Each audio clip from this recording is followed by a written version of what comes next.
এটা আমার থাম্মি হয় না? ভালো লাগে না।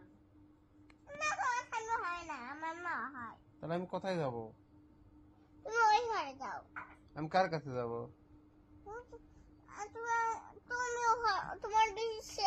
তোমার বাইশটা ওইদিকে।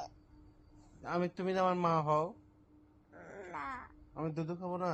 না আমার রাত্রে যখন ক্ষুধা লাগবে তখন আমি একটু দুধু খাবো না? না তাহলে আমাকে এখন দুধু দাও। না তাহলে আমি তো তোমার এখানেই থাকবো। আমাকে তাহলে আমাকে একটু দুধু দাও, আমি খেয়ে চলে যাই। কোথায়? ওই পাশে, ওই ঘরে যাবো আমি। এখন খাও তো কি খাবো? দুধু। কার দুধু খাবো? আমার দুধু খেয়ে খেয়ে তারপর সামনে যাও। আচ্ছা। সামনে যাও।